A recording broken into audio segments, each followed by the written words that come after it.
If you ever set foot in an American machine shop, a high school metal shop, or a trade school floor, you learned on a Bridgeport, that gray-green milling machine with the hand wheels worn smooth. The one every older machinist still calls simply a Bridgeport, whoever actually built it. Behind that machine was a Connecticut factory that turned out more than 300,000 of them and gave its name to an entire kind of tool. They survived the Depression, survived the war, survived the clones, the imports, the whole rise of computerized machining. And then, after more than 60 years of pouring iron on Lindley Street, the factory went quiet for the last time. How does the machine that built America end up abandoned in the city that gave it its name? What happened? Chapter 1. The Paper Bag. The story begins with a boy of 13, alone on a boat. In 1910, Rudolf Frederick Banno left Gothenburg on the western coast of Sweden and crossed the Atlantic to join family who had already made the passage to Massachusetts. He was 13 years old. He finished grammar school in Holyoke, a mill town strung along the Connecticut River, where the canals turned the machinery and the smokestacks marked the skyline like a kind of promise. Whatever the boy understood about his new country, he understood it first as a place that made things. The water ran the looms ran the town, and a boy with no money and no English to speak of could look at all that iron and water and noise and see, if he was a certain kind of boy, a future he might build with his hands. So he learned to make them.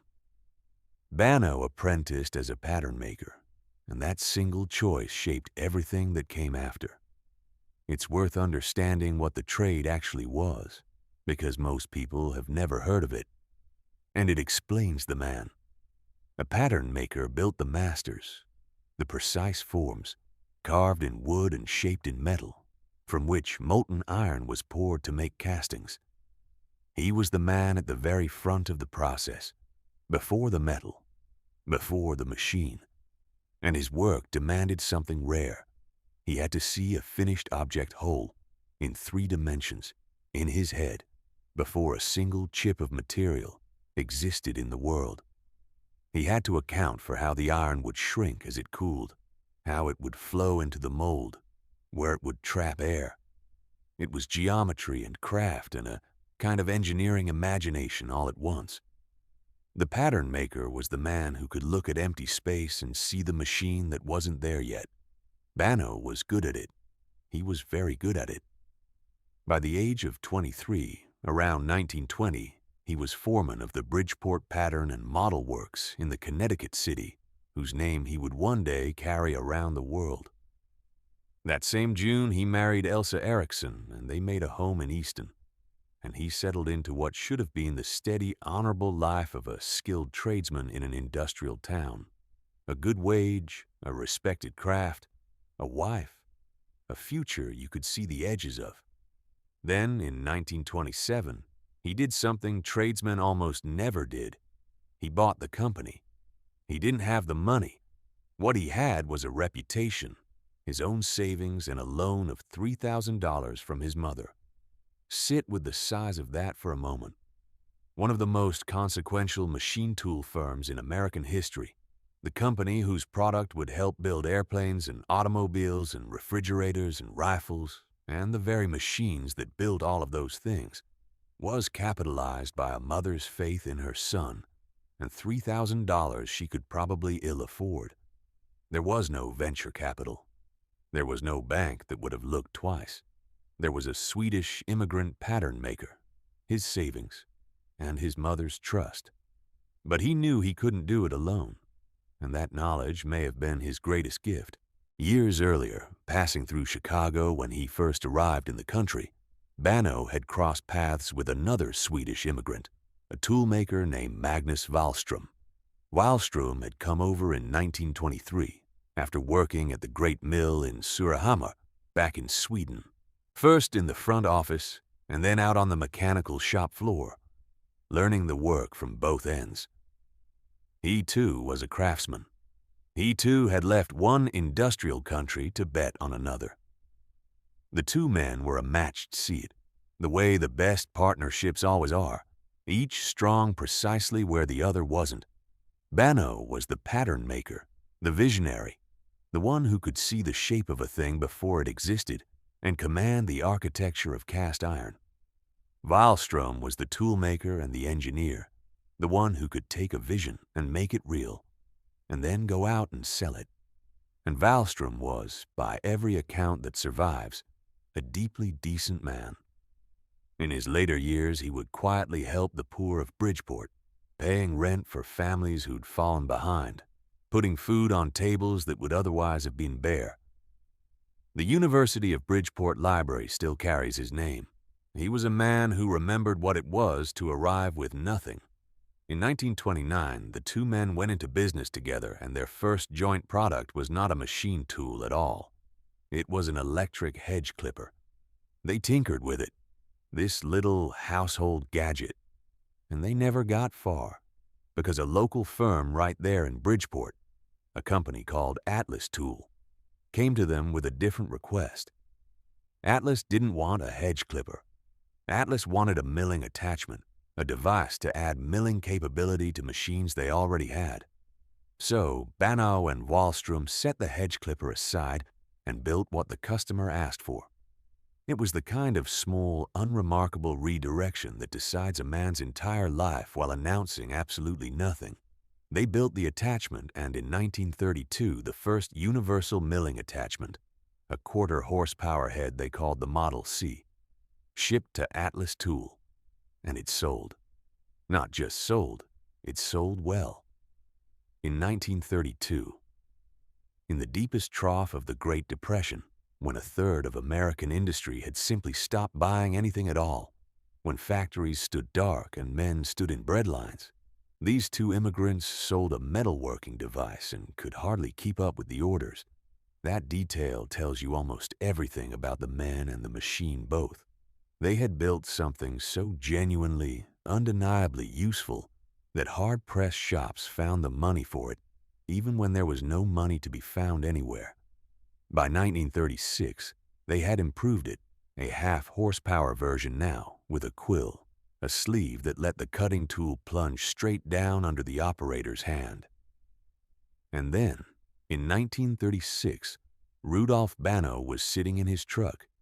He had stopped to deliver a pattern.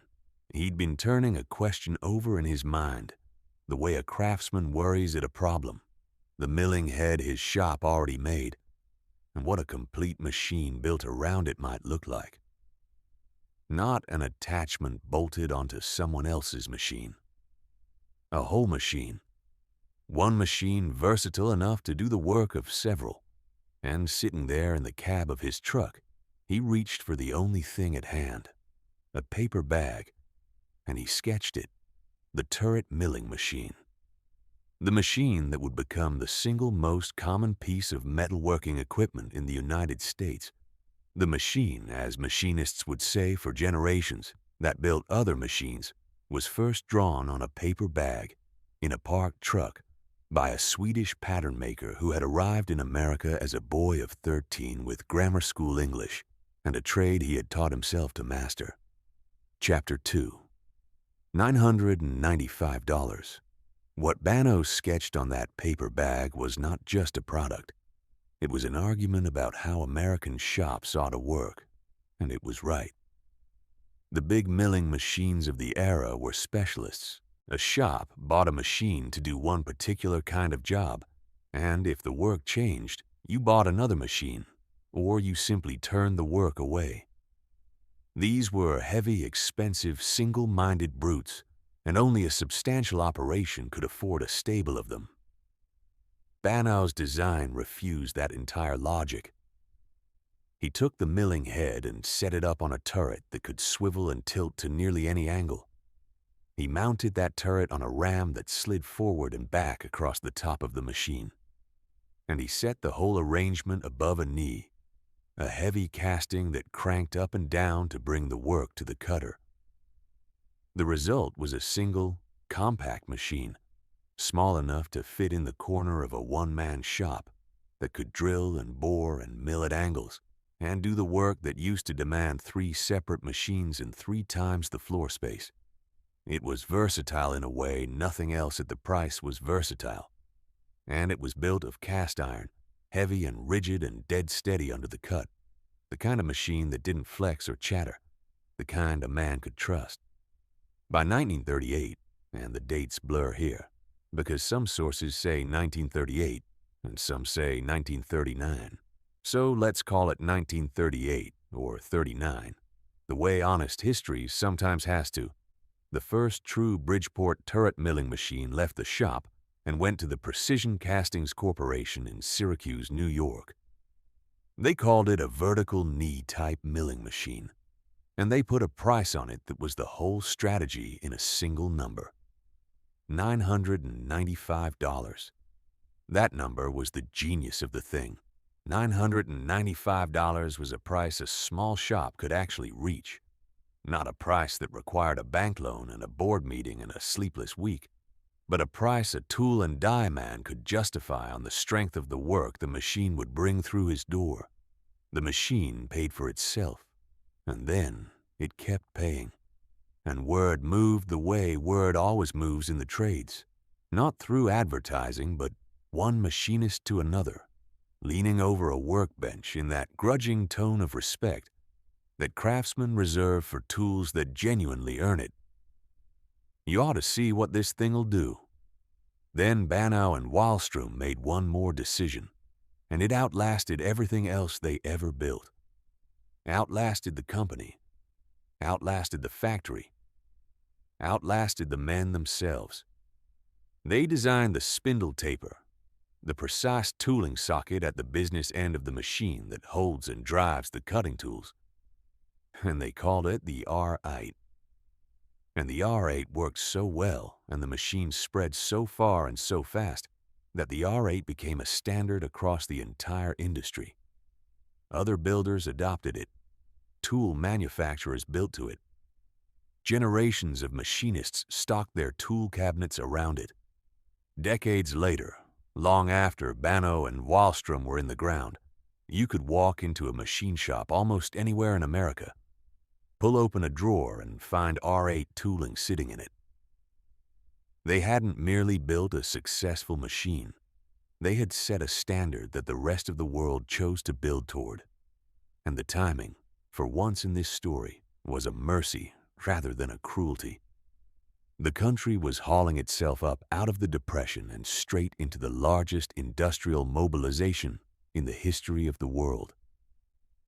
America was about to become the arsenal of democracy, and an arsenal does not run on courage and slogans. It runs on tooling.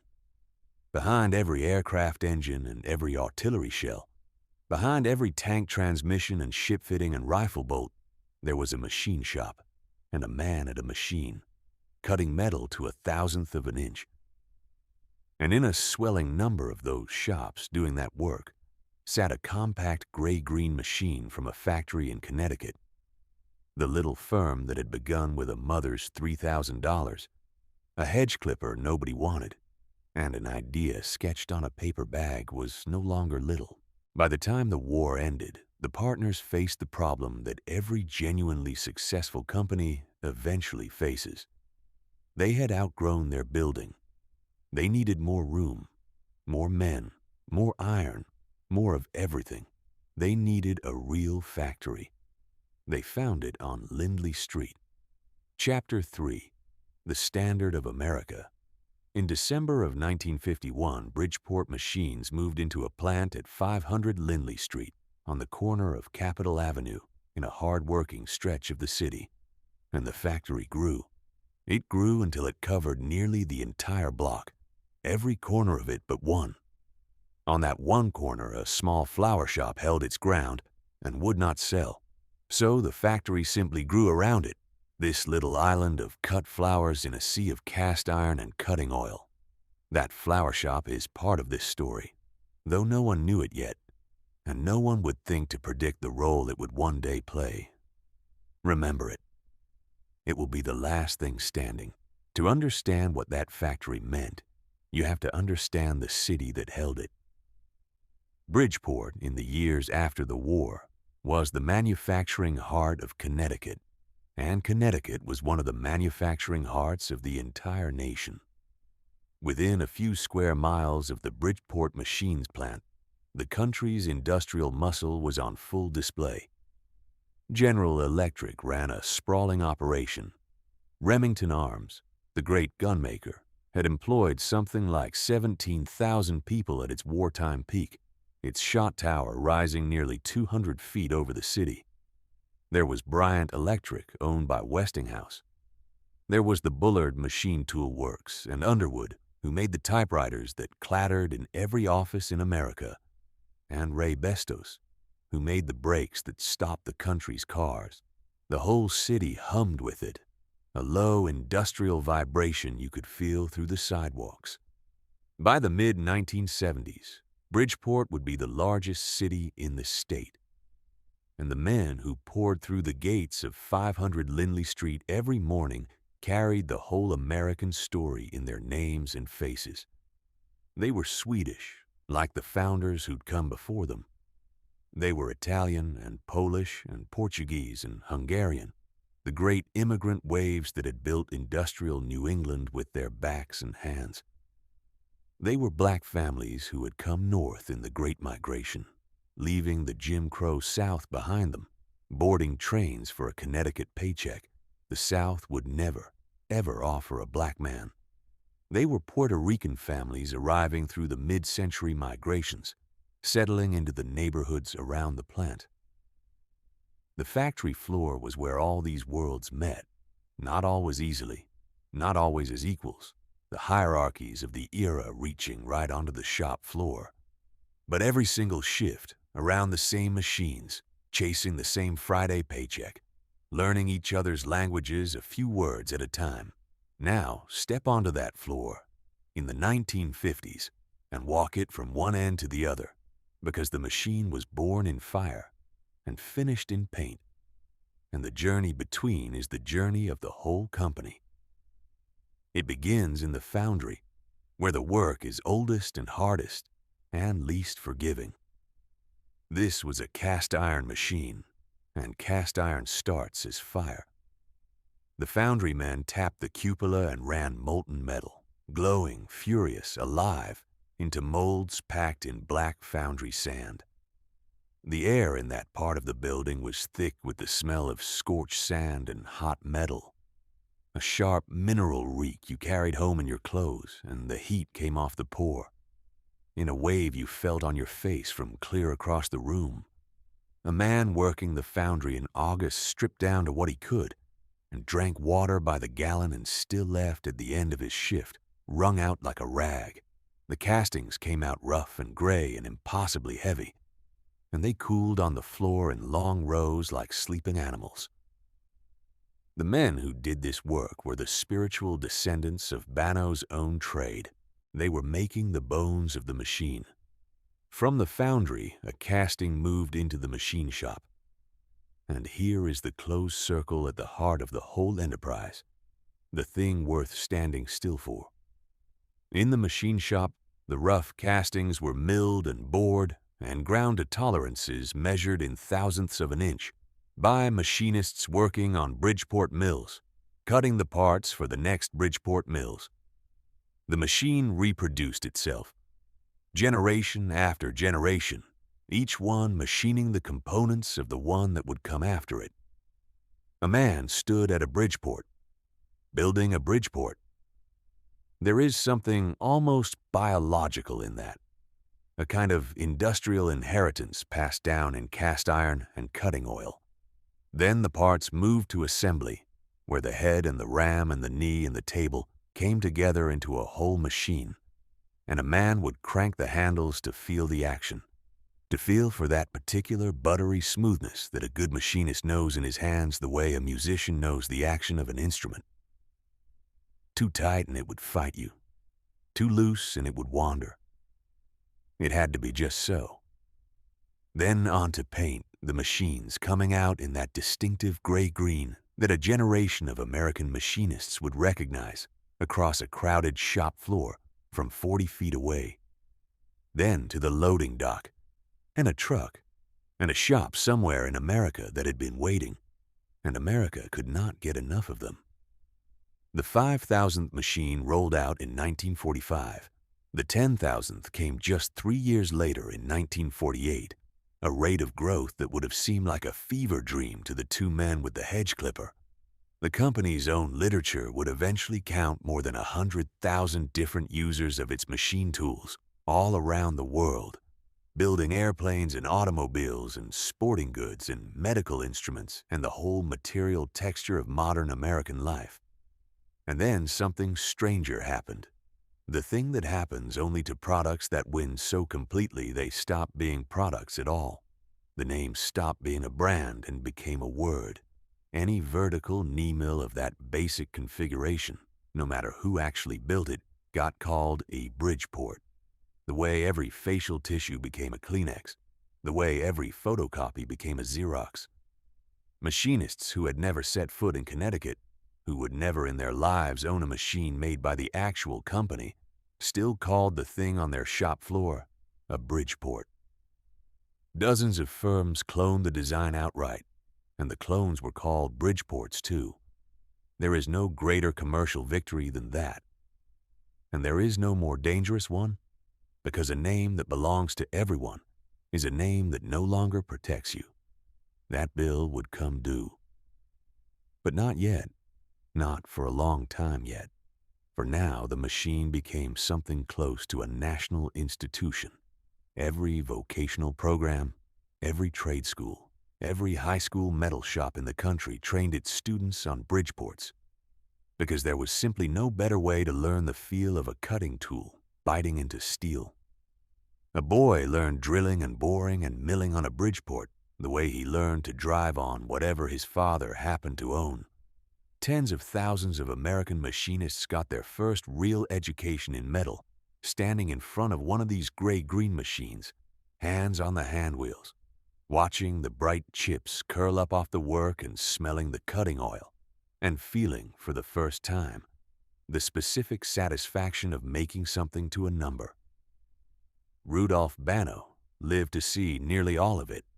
By the end of the 1950s, the immigrant pattern maker, the boy from the boat, had risen to become president of the National Association of Manufacturers, one of the most powerful industrial voices in the entire country. He was photographed standing beside President Dwight Eisenhower, wearing his association badge, an equal among the men who ran American industry. The 13-year-old who had crossed the Atlantic with nothing had become an architect of the nation's manufacturing might. He died in 1962. Magnus Wallstrom followed him a decade later in 1972, in the city whose name the two of them had carried to the ends of the earth. Neither man would live to see what came after.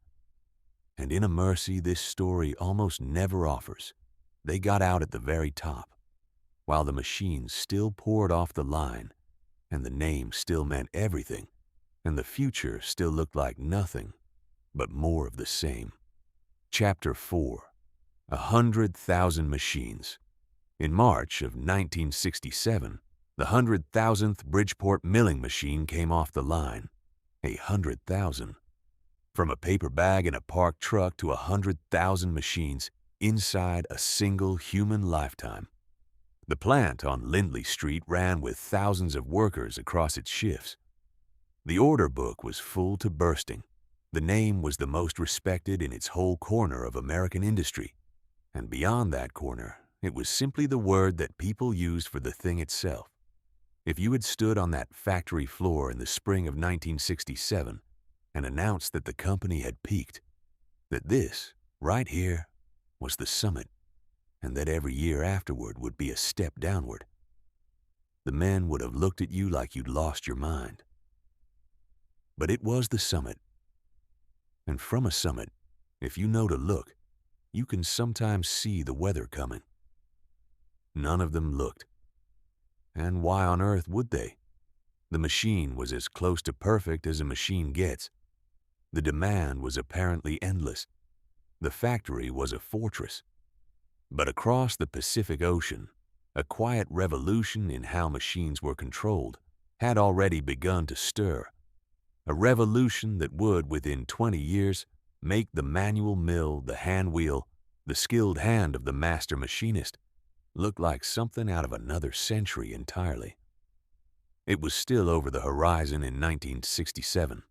On the floor at Lindley Street, there was only the steady gray-green river of machines flowing toward the loading dock, and the bone-deep certainty that the river would never run dry. 1 year later, the certainty was sold. On the 1st of March 1968, Bridgeport Machines was acquired by Textron, a Rhode Island conglomerate, the very model of the diversified 1960s empire. Textron owned dozens of unrelated businesses the way a man owns a portfolio of stocks. It had grown out of a textile operation founded by Royal Little decades earlier and had become a machine for buying companies. The price for Bridgeport was $101 million. The company at that point employed around 1,000 people, and the deal made its shareholders and its founders' heirs genuinely wealthy. By every number on the page, it was a triumph. But something had changed that no number on any page could capture. Forbes magazine would later describe that sale as the precise moment Bridgeport became an early victim of conglomeration. And that is the hinge of this entire story. So it's worth being exact about it. Until that 1st of March, Bridgeport had been a tool company, run by men who knew what a fresh casting smelled like, who could feel a bad spindle in the handwheel, whose own grandfathers had drawn machines on paper bags. After that 1st of March, it was a line item on a larger company's balance sheet, an asset in a portfolio, a generator of cash for purposes decided in another state by men who had never once stood in the foundry and felt the heat of the pour on their faces. The men on the floor noticed nothing at all that day. The machines still shipped. The whistle still blew at the start and end of every shift, organizing the neighborhood the way it always had. The flower shop still held its corner. Everything looked exactly as it had the day before, but the most important thing that ever happened to Bridgeport Machines had just happened, and not one of the men who would live and die by it had been asked. Chapter 5.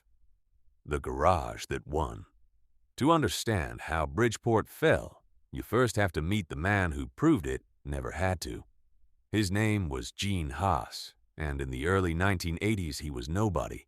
He was a machinist and a CNC programmer working in Southern California, born in Youngstown, Ohio in 1952, with an accounting degree from Cal State Northridge and a small shop called Pro Turn Engineering. He had no famous brand behind him, no 100,000th machine, no president of the National Association of Manufacturers in the family photographs, no handshake with Eisenhower. What Gene Haas had was a problem and a craftsman's specific burning irritation at wasted time.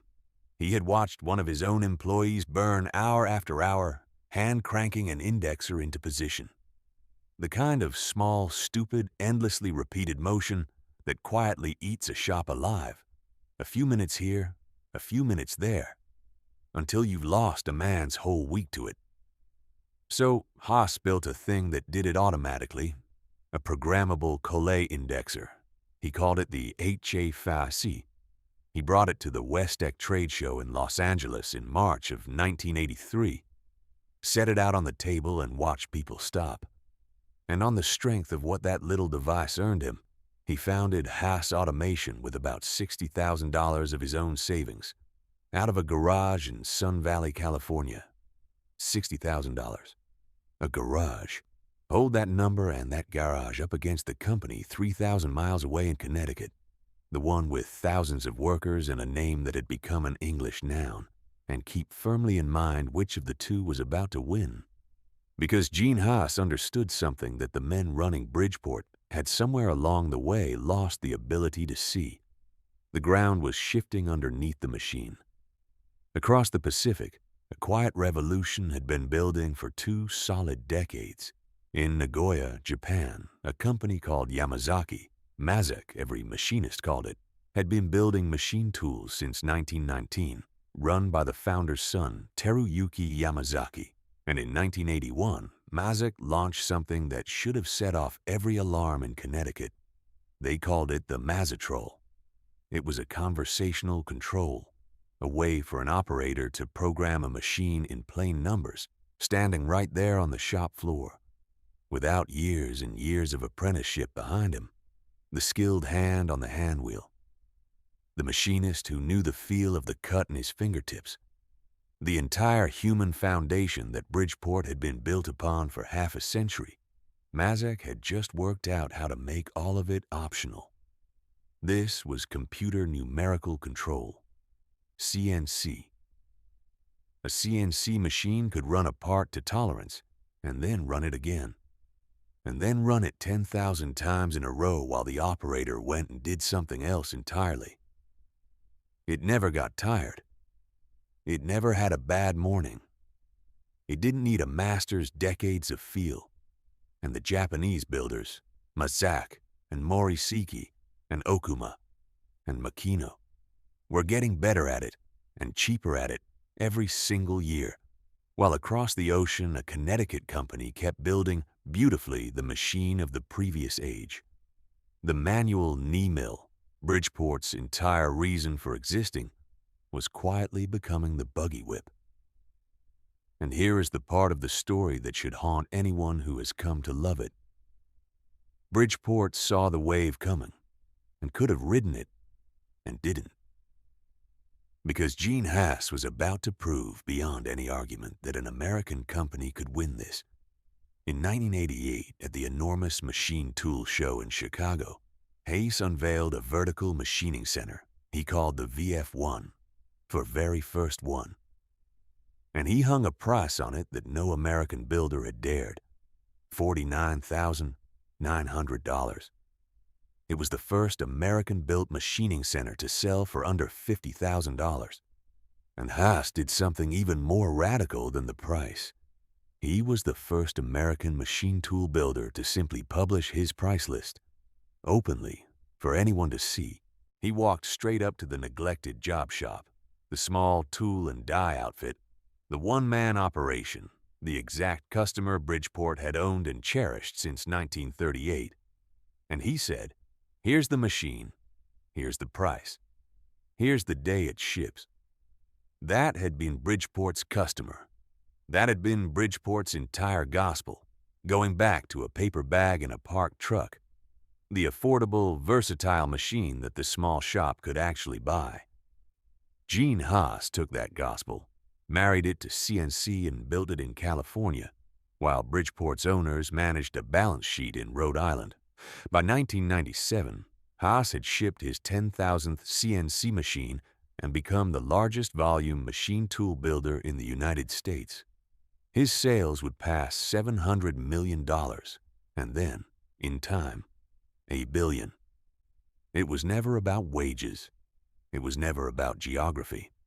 It was never the inevitability that the men in the boardrooms would later reach for. An American company starting from a garage with $60,000 won the CNC era outright, in the same decades, in the same country, against the same Japanese competition that was supposedly unbeatable. The only real difference was this: Gene Haas was a machinist building a company, and Bridgeport by then was a company being managed by men who had never in their lives made a single thing. Chapter 6. The Rescue That Failed. The reckoning came for the whole American industry at once, and it came faster than anyone was ready for. Bridgeport had felt invincible, in part, because demand through the 1970s had been so ferocious that it papered over every weakness. By 1974, the company's order backlog ran 2 full years deep. 2 years. And that backlog, which looked like triumph, was in fact a door held open for every competitor on earth. A small shop that needed a mill could not wait 2 years for it.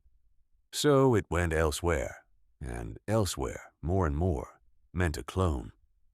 One buyer from that era remembered being told the wait was 9 to 16 months, and so he bought a knockoff instead. one that shipped from Portugal in 30 days flat. Bridgeport's own runaway success and its refusal to expand fast enough to meet it had jammed the door wide open and invited the whole world in. The company had answers, a CNC mill in 1978 that cut programming time by as much as 90%, a brand new plant in 1979, but it moved through all of it like a company that believed in its bones that its reputation alone would carry it through. It always had before. Then the floor gave way. Between 1981 and 1982, sales across the entire American machine tool industry collapsed by more than 60%, from $5 billion to under $2 billion. The historian Max Holland, whose own father gave 29 years of his working life to a machine tool company before it died beneath him, recorded the wreckage with terrible precision. By 1986, the American share of the world machine tool market had fallen below 10%, and the American industry's share of even its own home market had dropped from 95% down to 49%. In 5 short years, a full third of the country's machine tool plants simply ceased to exist, lost to bankruptcy, to takeover, to the quiet, permanent darkening of the windows. Washington noticed eventually.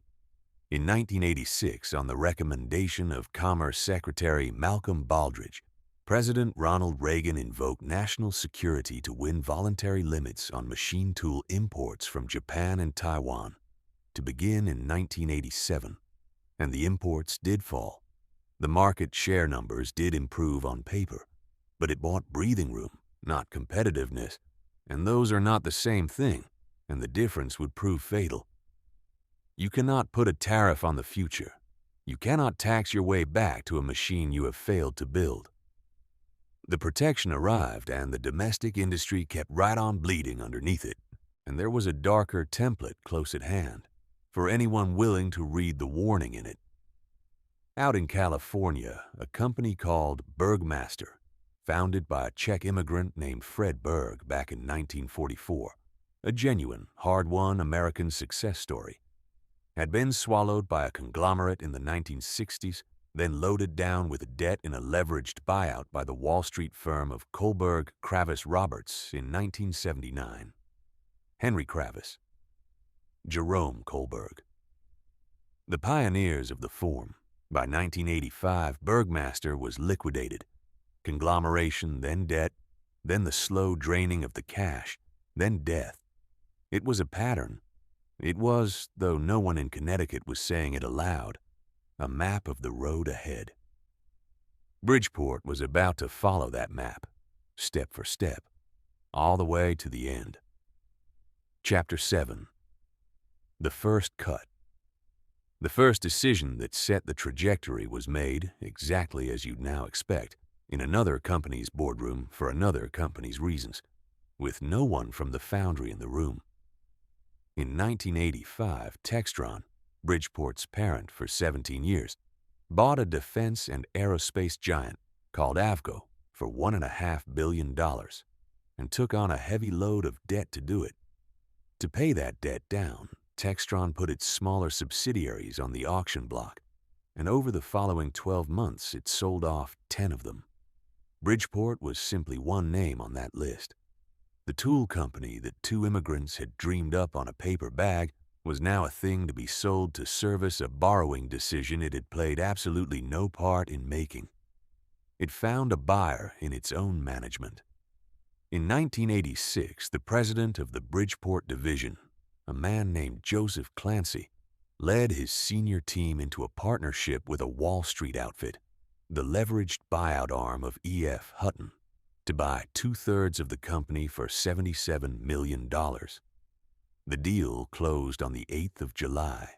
The metrology division was carved off and sold separately like a good cut of meat, and the rest of Bridgeport, employing around 2,500 people across its plants in Connecticut, in England, and in Singapore, became what the new era was making of so many proud old companies.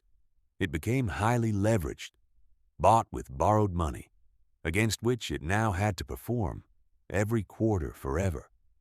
And what followed at first reads like one of the better chapters in the whole story, because within days of the buyout closing, Bridgeport's hourly workers organized themselves and joined the Teamsters.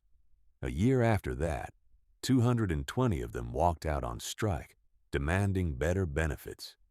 And Joseph Clancy, and this is the part genuinely worth holding on to, did not hunker down behind a wall of lawyers and press statements.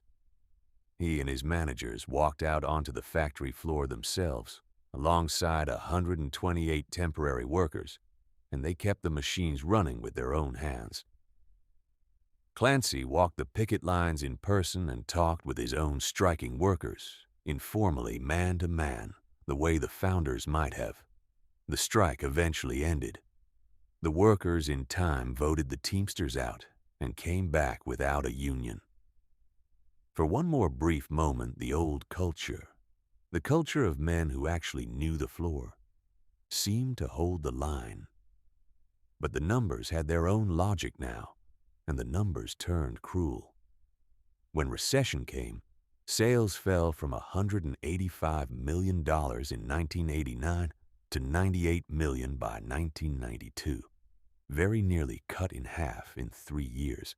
In November of 1994, the company did what leveraged companies do when they're starved for air.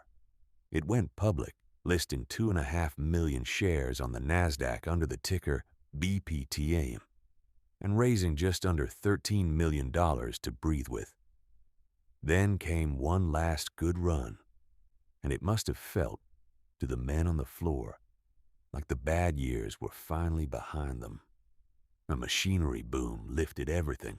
Sales jumped 39% in a year, then another 40%, climbing to $209 million by 1996. The order backlog swelled again. The company pushed outward into the world, buying a plant in Germany out of bankruptcy, opening joint ventures in China and in Indonesia. It looked for a season like recovery. It looked like the old fortress holding, and it was here, right in the middle of the apparent comeback, that the quietest and most telling decision of the entire decline was made. To compete on price, Bridgeport began sourcing its iron castings from India and assembling its machines abroad. Read that again and feel the weight of it. The American machine, the cast iron marvel, poured in a Connecticut foundry by men sweating through their shirts. The machine whose very weight and rigidity was its entire virtue, was being hollowed out from the inside. The name on the side still said Bridgeport. Less and less of Bridgeport was left within it. No single executive stood up and announced this. It arrived the way every decision in a decline arrives, as a reasonable response to real and genuine pressure, each individual step entirely defensible on its own, and the sum of all of them, taken together, fatal. Chapter 8. The Killing Blow. In April of 1909, a company called Goldman Industrial Group offered $10 a share in cash for Bridgeport machines. And it needs to be said plainly, right at the start, because the name has misled people for 25 years. This was not Goldman Sachs. Goldman Industrial Group was a privately held metalworking roll-up out of Boston, a company assembling old American machine tool brands the way a collector assembles stamps. Fellows, Bryant Grinders, Jones and Lamson, others. Bridgeport's chief executive at the time was a man named Dan Griffith. The merger ran through a shell entity with the almost comically corporate name of Bronze Acquisition Corp.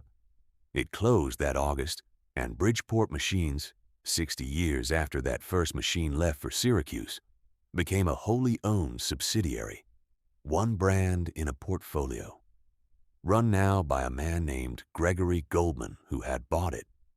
What happened next inside that portfolio is the part of the story the public record holds only in fragments, preserved mostly in the angry, grieving posts that the machinists who lived through it left behind on the trade forums.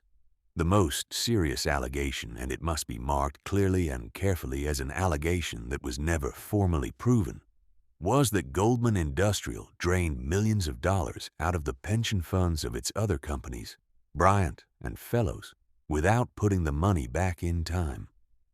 Those plants did not reopen. And whether or not that specific charge was ever established in fact, it captures the shape of the ending with awful accuracy. A company being treated not as a thing that made machines and employed people and held a community together, but as a thing that held cash to be gotten at. And then the timing turned against them with no mercy at all. The dot-com bubble burst. The towers came down in September of 2001, and demand for capital equipment, for the expensive, heavy machines that factories only buy when they feel confident about tomorrow, simply evaporated all at once across the whole economy. In February of 2002, Bridgeport Machines filed for Chapter 11 bankruptcy. The men on the floor at 500 Lindley Street had been watching the numbers shrink for years. Thousands had become hundreds.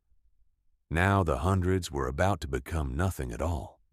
The bankruptcy produced a buyer, a firm out of Maryland, and word came back through the workers about what this new buyer intended. The buyer wanted to close the Connecticut factory and run the business from overseas. Then came Monday, the 5th of August, 2002. That morning, Bridgeport Machines laid off 140 of its 225 remaining workers. The company's president, a man named Rick Clemens, confirmed it to the Associated Press.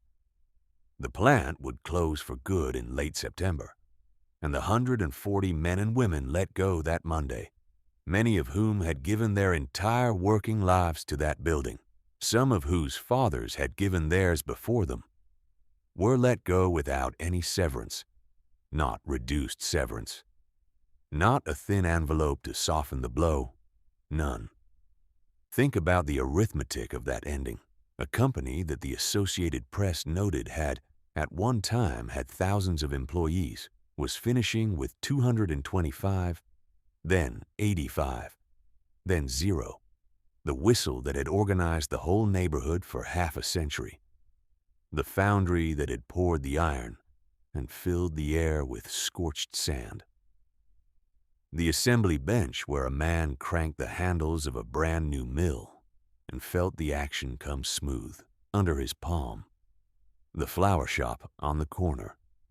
It all came down, in the end, to 140 pink slips handed out on a Monday in August, and not $1 to help anyone walk out the door. The city offered what cities can offer, which is sympathy and a phone number. A spokesman for Mayor Joseph Ganim said Bridgeport would work with the state to help the laid-off workers find new jobs. Bridgeport Machines, the Associated Press observed, was only the latest in a long, long line of manufacturers to leave the city, a place where empty factory buildings already dominated whole stretches of the landscape. Remington Arms had ended its Bridgeport manufacturing back in 1986. Its great shot tower still stood over the city, nearly 200 feet of brick like a tombstone for an earlier death. Now there was one more name to carve. Chapter 9. The brand that outlived the factory.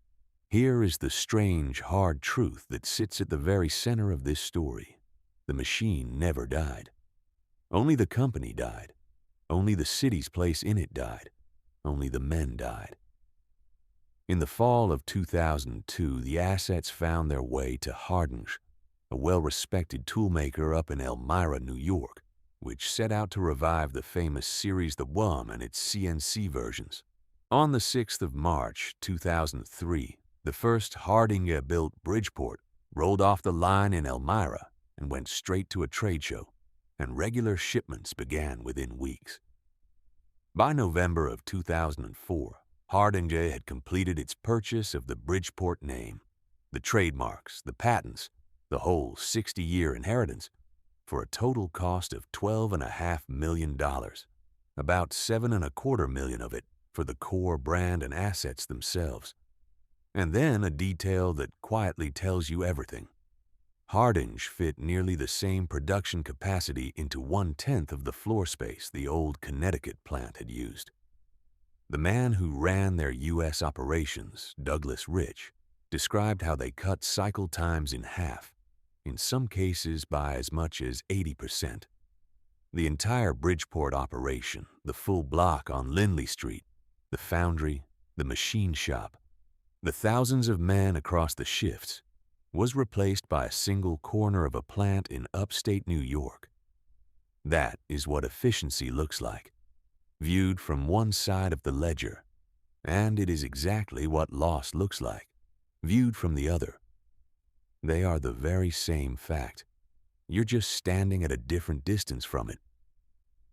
Hardinge later moved most Bridgeport production to Taiwan, and the machinists noticed, and they were not gentle about it. Putting a Bridgeport sticker on an imported machine, one of them wrote flatly, was not an answer. The name had finished its long journey from a craft to a brand to a noun to a label, applied now to iron poured nowhere near Connecticut by men who had never heard the name Rudolph Banno and never would. In 2023, the brand changed hands yet again, sold off to a private equity platform, and in 2024 came the final, almost unbearable irony. Hardinge itself, the company that had ridden in to rescue Bridgeport from bankruptcy 2 decades earlier, filed for bankruptcy of its own. The rescuer followed the rescued into the very same grave. Go to 500 Lindley Street today, and there is nothing left to find. The plant sat empty after 2002, the windows going dark and then broken, the great floors silent. And in 2010, the demolition crews came and brought it down. Today it is a cleared lot. Some 7 acres of graded vacant ground near the highway connector, zoned for light industry, waiting for a tenant the way so much of the American industrial map is forever waiting. But there is one thing still standing on that corner. It has stood there the whole time. Through the golden age, through Textron, through the leveraged buyout, and the public offering, and Goldman, and the bankruptcy, and the wrecking ball. The little flower shop is still there. The factory grew around it and could never move it. The factory died and could never take it down. The flower shop outlived the entire empire. If you went looking for a single image of what remains of American manufacturing in a city like Bridgeport, you could do far worse than this one. A vast empty lot where the machines used to be, and a small shop on the corner that sold something soft and alive. Still open, still there. What remains? The men who learned on Bridgeports never forgot the feel of them.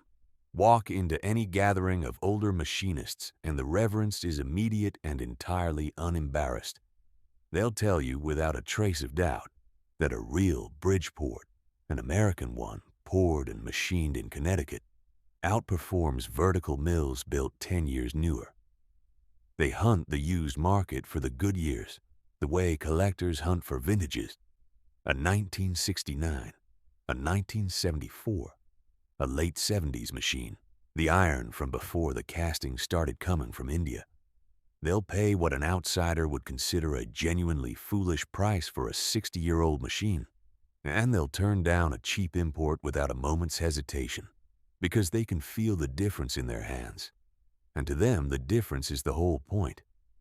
And in the trade schools that still teach the work, students still learn on Bridgeports, not out of nostalgia, for a reason as practical as the machine itself, because there is still no better way to learn what a cutting tool does to a piece of steel than to stand at the hand wheels of one of these machines and feel it happen.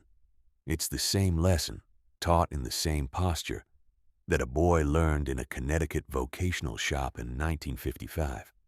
That is the thing the financiers never carried on their balance sheets and never could. Bridgeport wasn't killed by Japan, and it wasn't killed by CNC. Gene Haas settled that question for good, in a garage with $60,000, in the very same years that the man who owned Bridgeport were quietly drawing the cash back out of it. It was a failure of ownership and a failure of focus by people who managed the company without ever once loving the thing it made. But the thing it made loved them back, in its way. It taught generations of Americans a trade. It built the machines that built the country. And it left behind hundreds of thousands of those gray-green machines scattered across the land in shops and schools and home garages, still cutting, still rigid, still dead true, still answering the hand that knows how to ask. The factory is a vacant lot now. The men got no severance. The name is on a sticker, on a machine from somewhere else. But somewhere this morning, in a shop you have never heard of, a machinist set a piece of steel on the table of a Bridgeport mill, leaned his weight into the handwheel, and felt the cutter bite down true, exactly as a Swedish pattern maker once imagined it would, sitting in a parked truck on a Connecticut afternoon, sketching the future of American manufacturing on the back of a paper bag.